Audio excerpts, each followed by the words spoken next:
Au cœur du solstice d'hiver encore, je veux te parler de la matrice, la yoni,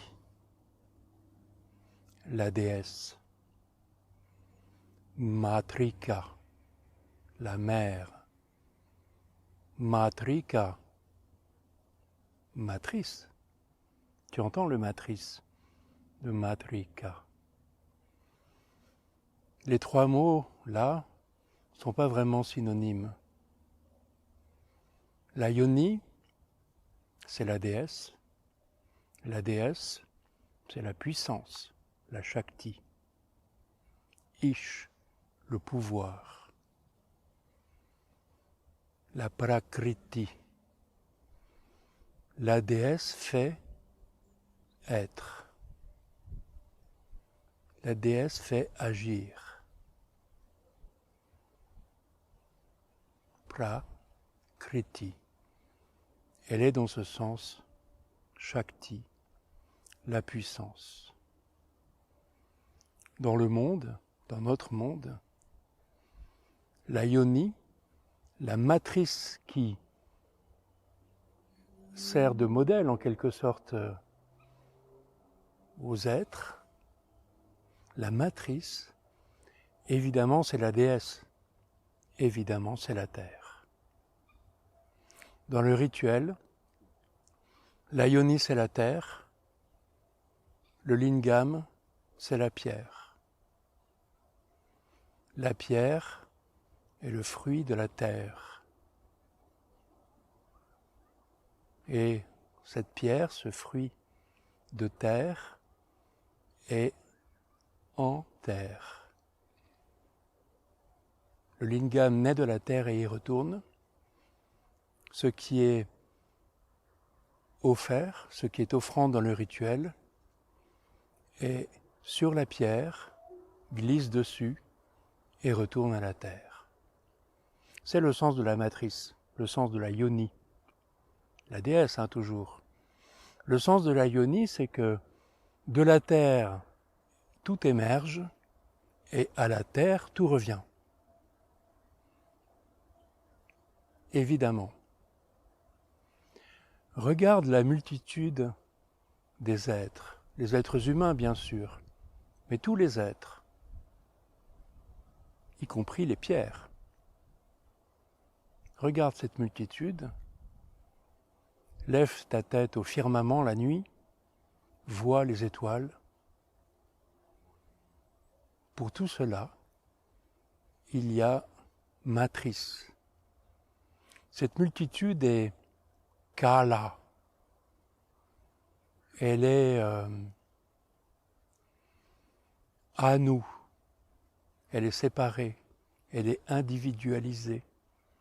Kala, l'énergie qui fait séparation, qui fait multitude, est à l'œuvre.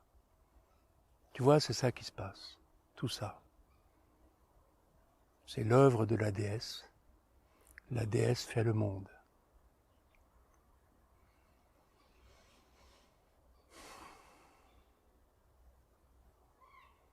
Ça marche comme ça. Nous sommes faits selon cela, selon elle. Elle est Matrika, la mère, en ce sens.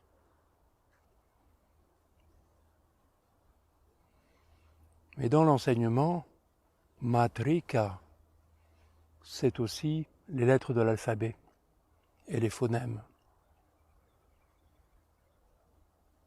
Tiens, comment se fait-ce? C'est de ça dont je veux te parler aujourd'hui en quelques mots. Regarde, j'ai oublié de dire, Matrika, c'est les lettres et les phonèmes de l'alphabet du sanskrit. Alors, regarde ta langue. Pour nous, c'est le français. Pour Siddhartha Gautama, c'est le Magadhi,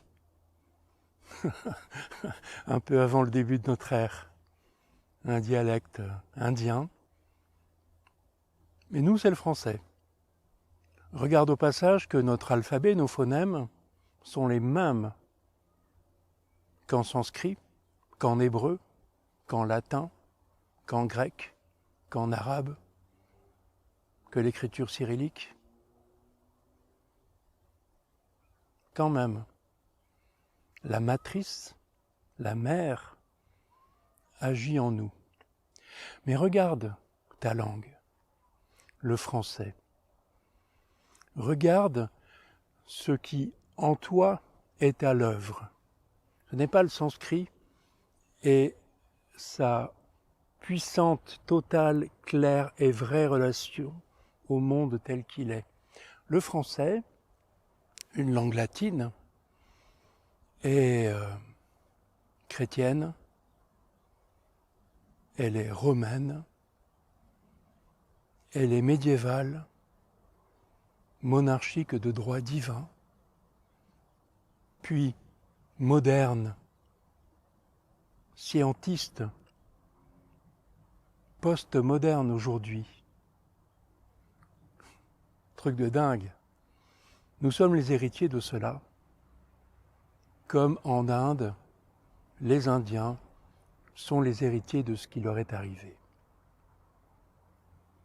La mère, Matrika, est ce qui échappe à cette histoire du monde, ce qui est Sanatana Dharma, ce qui porte la manifestation globale, les étoiles, tout, ce qui la porte concrètement, éternellement.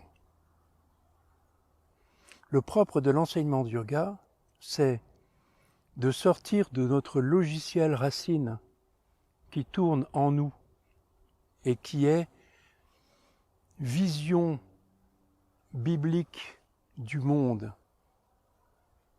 Tu vois, christianisme, empire romain, monarchie de droit divin,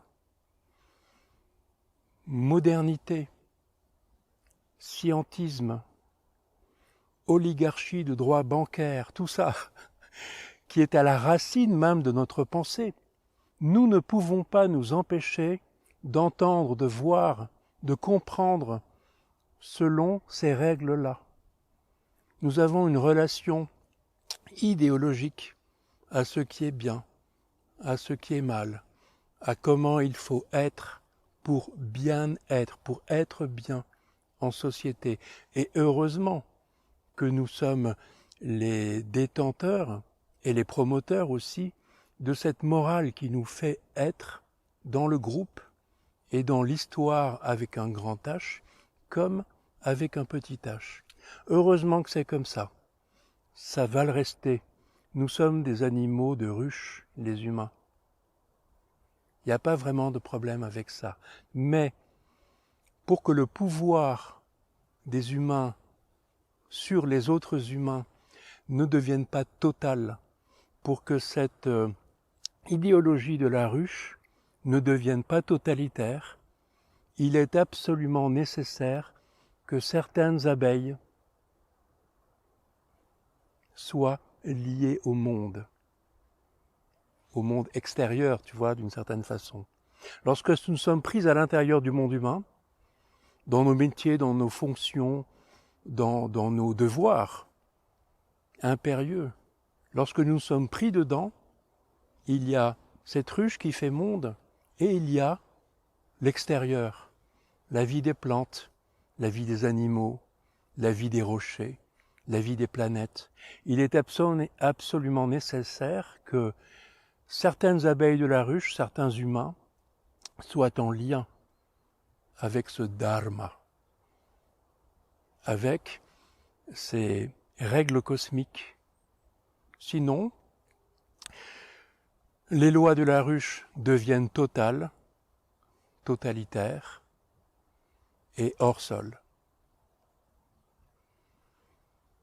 On me dit souvent, oui, mais Joachim, avec tes histoires, tout le monde ne va pas Devenir yogi? Non. D'ailleurs, je ne suis pas en train de fonder une nouvelle religion ou un nouveau parti politique, un nouveau prosélytisme pour que tout le monde pense, soit, selon Dharma. Nous le sommes, de toute façon. Mais nous sommes à la fois habitants de la planète Terre et déracinés, prisonniers du monde humain. Alors il est vraiment beau, bon, vrai, de se souvenir du fonctionnement matriciel et au-delà de la présence de Shiva, de la déesse, du fonctionnement des étoiles, de l'eau, du feu, de l'air, de la terre et de l'espace absolument nécessaire pour que le mouvement déjà de ces grands éléments puisse être.